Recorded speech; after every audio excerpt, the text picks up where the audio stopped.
আসসালামু আলাইকুম ওয়া রাহমাতুল্লাহি ওয়া বারাকাতুহু।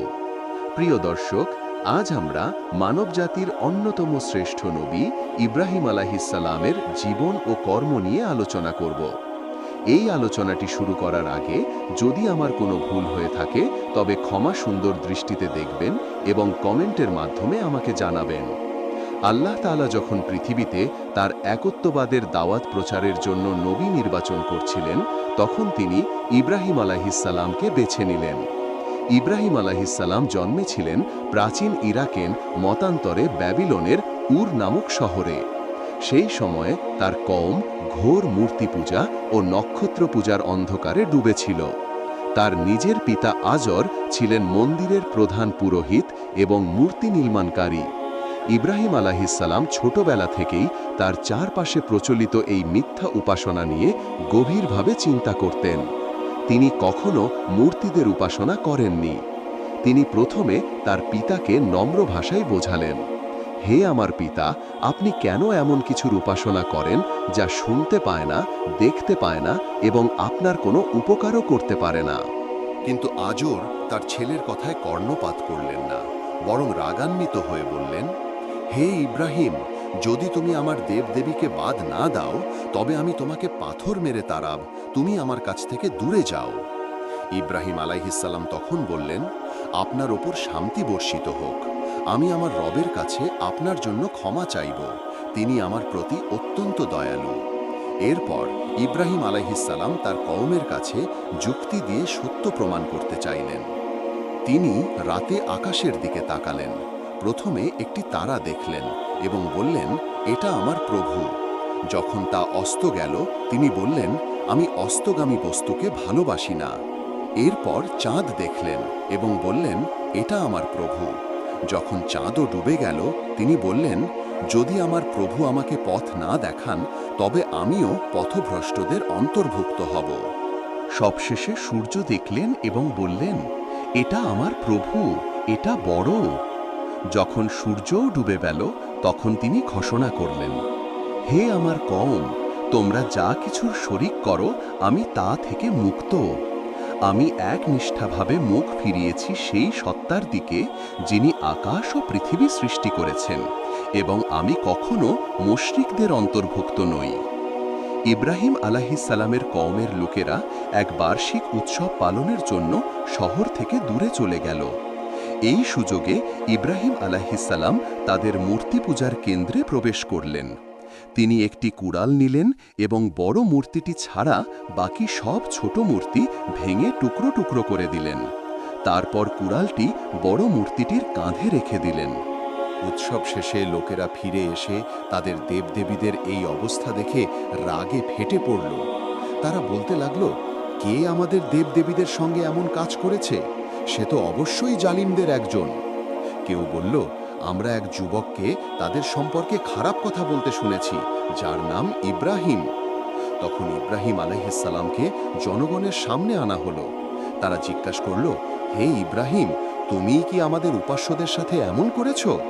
ইব্রাহিম আলাইহিসসালাম বললেন, না, বরং এই বড় মূর্তিটিই করেছে। তোমরা তাকেই জিজ্ঞাসা করো, যদি তারা কথা বলতে পারে। তখন তাদের বোধোদয় হলো। তারা নিজেদের মধ্যে বলাবলি করল, তোমরা নিজেরাই তো জালিম। কিন্তু পরক্ষণেই তাদের অহংকার ফিরে এলো। তারা বলল, তুমি তো জানো যে এরা কথা বলতে পারে না।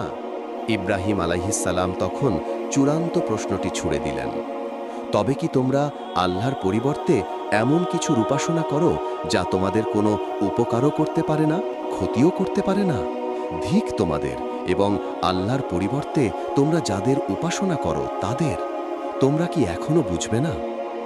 কওমের লোকেরা যখন যুক্তিতে পরাজিত হলো তখন তারা তাদের রাজা নমরুদের কাছে বিচার চাইল। নমরুদ ছিল সেই সময়ের সবচেয়ে অহংকারী শাসক, যে নিজেকেই রব বলে দাবি করত।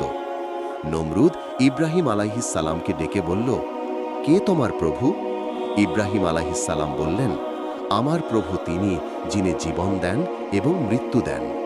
কওমের লোকেরা যখন যুক্তিতে পরাজিত হল তখন তারা তাদের রাজা নমরুদের কাছে বিচার চাইল। নমরুদ ছিল সেই সময়ের সবচেয়ে অহংকারী শাসক, যে নিজেকেই রব বলে দাবি করত। নমরুদ ইব্রাহিম আলাইহিসসালামকে ডেকে বলল, কে তোমার প্রভু?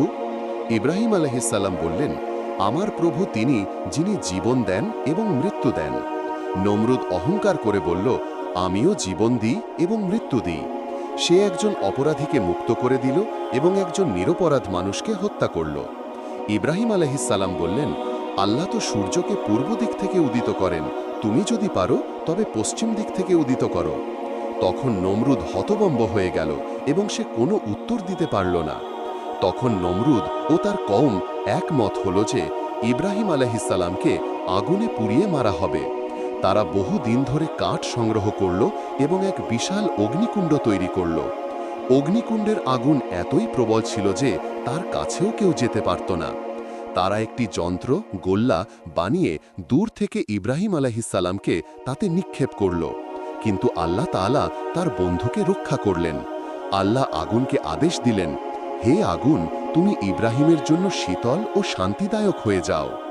আল্লাহর হুকুমেই আগুন তার তাপ হারিয়ে ফেলল। ইব্রাহিম আলাইহিসসালাম সুস্থ ও নিরাপদভাবে আগুন থেকে বেরিয়ে এলেন। এ অলৌকিক দৃশ্য দেখে অনেকে বিস্মিত হয়ে পড়ল। কিছু লোক ঈমান আনল, কিন্তু অধিকাংশই অহংকারে অটল রইল। এরপর আল্লাহ তাআলার নির্দেশে ইব্রাহিম আলাইহিসসালাম তার স্ত্রী সারা আলাইহিসসালাম এবং ভাইপো লূত আলাইহিসসালামকে নিয়ে তার জন্মভূমি ত্যাগ করলেন। তারা হিজরত করে প্রথমে সিরিয়া, পরে ফিলিস্তিন এবং মিশর পর্যন্ত গেলেন। ইব্রাহিম আলাইহিসসালাম সারার জন্য চিন্তিত ছিলেন, কারণ তাদের দাম্পত্য জীবনে দীর্ঘদিনেও কোনো সন্তান হচ্ছিল না। তখন সারা আলাইহিসসালাম নিজেই তার মিশরীয় দাসী হাজেরা আলাইহিসসালামকে ইব্রাহিম আলাইহিসসালামের সাথে বিবাহ করার পরামর্শ দিলেন।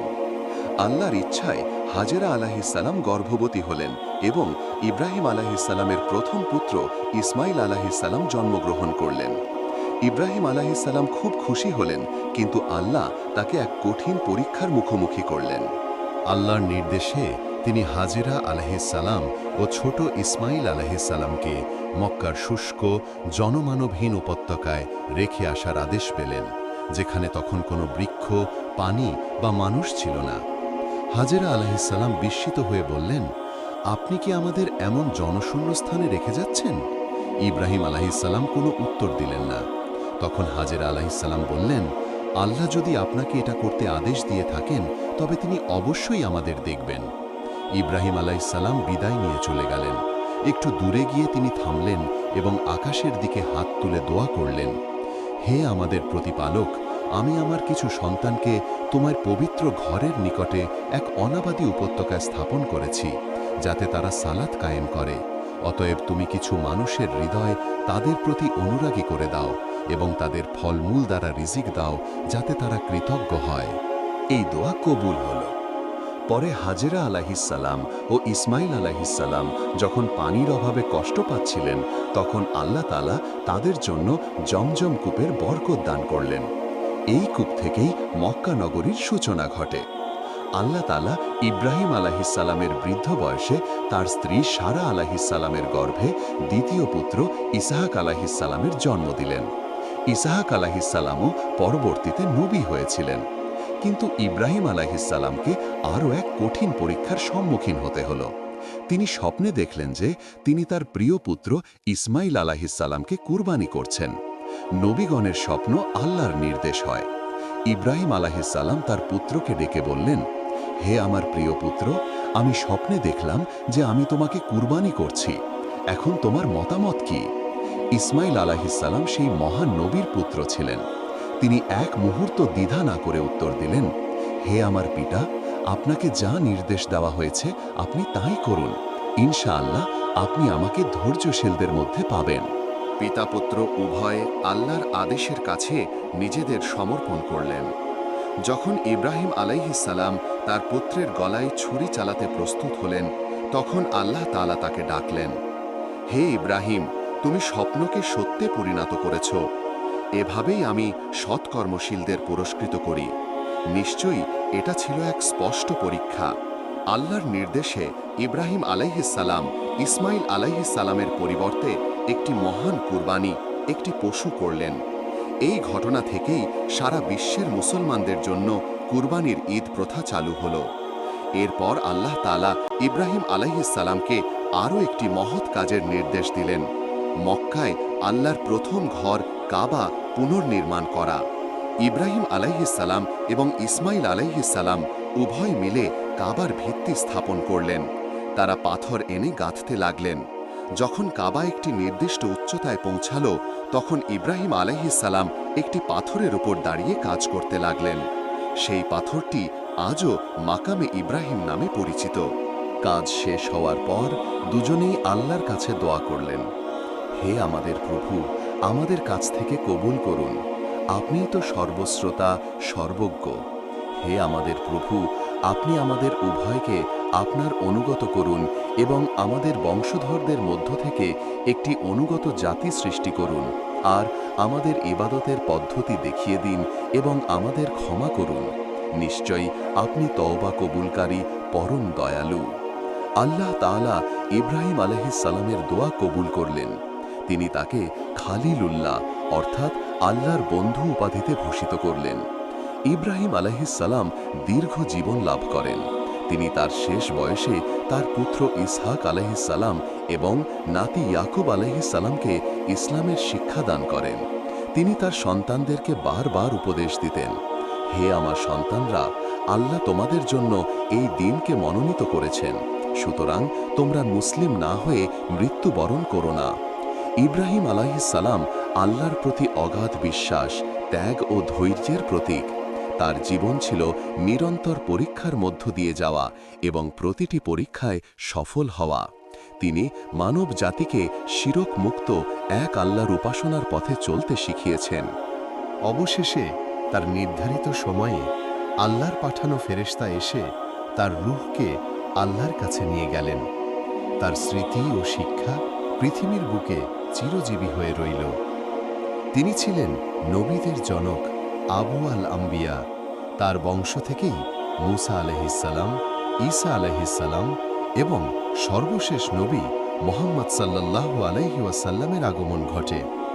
প্রিয় দর্শক, সম্পূর্ণ আলোচনা জুড়ে আমাদের সাথে থাকার জন্য আপনাদের জানাই আন্তরিক ধন্যবাদ। আগামী পর্বে আপনারা কোন সম্মানিত নবীর জীবনী শুনতে চান, সেই অনুরোধ আমাদের কমেন্ট বক্সে লিখে জানান। আপনাদের প্রতিটি মতামতই আমাদের কাছে অনুপ্রেরণা। ইসলামিক ইতিহাসের এমন আরও ভিডিও পেতে আমাদের ট্রু ইসলামিক স্টোরি চ্যানেলটি সাবস্ক্রাইব করে পরিবারের সদস্য হয়ে যান। দেখা হবে পরবর্তী ভিডিওতে ইনশাআল্লাহ। আসসালামু আলাইকুম ওয়া রাহমাতুল্লাহি ওয়া বারাকাতুহু।